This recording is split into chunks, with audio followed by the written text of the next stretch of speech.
कानी बहू। किशोरी लाल जी के बेटे राघव की शादी की बात जगह जगह चल रही थी, लेकिन किशोरी लाल जी को कोई लड़की पसंद ही नहीं आती थी।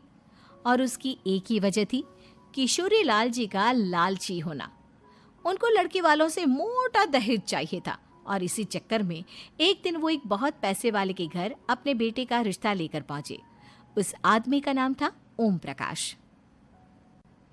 देखिए किशोरी लाल जी, मेरी एक ही बेटी है और मेरी सारी संपत्ति जायदाद सब कुछ मेरी बेटी नैना का ही है। पापा, नाम से लगता है बहुत खूबसूरत होगी। कितना अच्छा नाम है ना, नैना। ओ, वैसे बात तो सही है आपकी।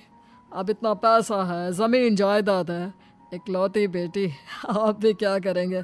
सब कुछ उसे ही देंगे ना। बिल्कुल ठीक पहचाना आपने।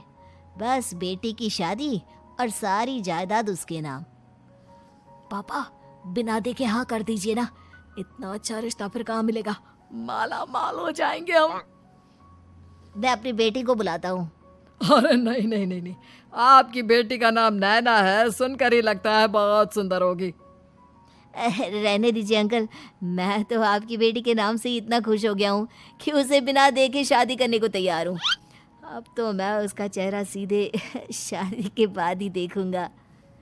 और इस तरह राघव नैना का चेहरा नहीं देखता और उससे शादी कर लेता है। शादी के बाद अपनी सुहाग रात पर जब राघव नैना का घूंघट उठाकर देखता है तो नैना की आंखें बंद थी। कितनी खूबसूरत हो तुम नैना, जरा अपनी आंखें खोलकर मेरी तरफ देखो तो सही। नहीं, मुझे शर्म आती है। अरे, मैंने तुम्हें शादी से पहले भी नहीं देखा, और अब अगर तुम आंखें खोलकर मुझे देखोगी भी नहीं तो मुझे अच्छा कैसे लगेगा? इससे पहले कि नैना अपनी आंखें खोलकर राघव की तरफ देखती, अचानक से लाइट चली गई और राघव नैना को पूरी तरह से देख भी नहीं पाया। अगली सुबह नैना राघव के लिए नाश्ता बनाकर लेकर आई। अरे ये क्या, आधा पराठा सीका हुआ है और आधा बिल्कुल कच्चा। ये तुमने क्या किया नैना? बहू, तुमने क्या आधा पराठा तवे से नीचे लटका कर रखा था, जो आधा सिका है और आधा कच्चा? मुझे जितना दिखेगा उतना ही तो सीखूंगी ना पापा जी। जहाँ जहाँ मुझे नजर आ रहा था वहाँ मैंने सीख लिया, जहाँ जहाँ नहीं दिखा वहाँ कच्चा रह गया होगा। इसका क्या मतलब है? ये कैसा मजाक कर रही है तुम? अरे बहू, तुमने इतना लंबा घूंघट क्यों लगाया हुआ है? देखो, हमारे घर में बहुओं को बेटी की तरह रखा जाता है, और फिर तुम तो इतना सारा माल लेकर आई हो। देखो, ये घूंघट डालकर रखने की कोई ज़रूरत नहीं है। हाँ नैना, पापा जी ठीक कह रहे हैं, तुम तो आराम से रहो, अपना ही घर समझो। नैना अचानक से अपना घूंघट उठा लेती है। अरे ये क्या पापा, नैना की तो एक आंख फूटी हुई है।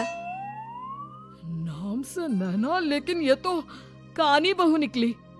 मेरे साथ धोखा हुआ है, धोखा। बिना दिखाए अपनी कानी लड़की मेरे संग ब्याह दी। मुझे कानी बीवी नहीं चाहिए। मुझे अभी ओम प्रकाश जी से बात करनी पड़ेगी। आखिर उन्होंने मेरे साथ ऐसा किया क्यों? अरे, आप लोगों ने ही तो पापा से कहा था कि आप लोग शादी से पहले मुझे देखना नहीं चाहते। अब मेरे पापा पर क्यों इल्जाम लगा रहे हैं? अरे लेकिन उन्हें बताना तो चाहिए था ना कि तुम कानी हो, एक आंख से तुम्हें दिखाई नहीं देता। किशोरी लाल और राघव नाराज होकर ओम प्रकाश